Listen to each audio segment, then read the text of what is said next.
Hello, it's June 28th of 1982, and I'm Stephanie LeBlanc, Supreme Court correspondent, reporting on the conclusion of the monumental Supreme Court case Board of Education v. Rowley.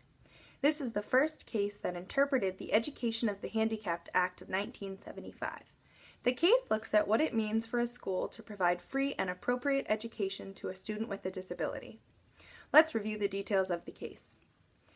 Amy Rowley is a deaf student at Furnace Woods School in the Hendrick Hudson Central School District of Peekskill, New York.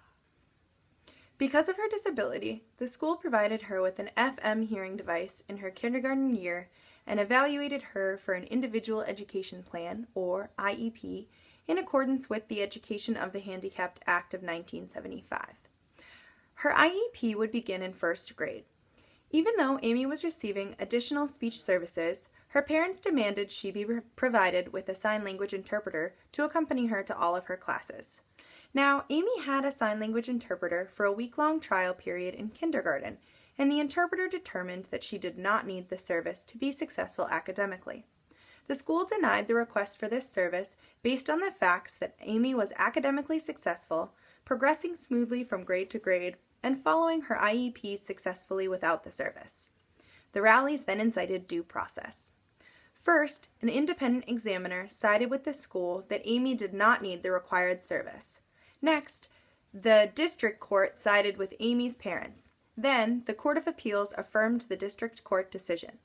Finally, the Supreme Court heard the case and ruled in favor of the school. The Supreme Court determined that Hendrick Hudson Central School District was providing Amy Rowley with free and appropriate education without the use of an interpreter. Without the service, Amy was successful in her academics, being provided with an IEP, and transitioning smoothly from grade to grade. Because of these facts, the school district was following the guidelines established by the Education of the Handicapped Act of 1975. Now, this case will have very interesting implications for the special education in the future.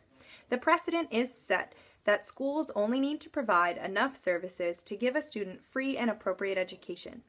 They do not need to provide every service a student could use or every service parents ask for. This ruling should stir up some strong emotions in the special education community. We'll have to keep an eye out for the controversy to come.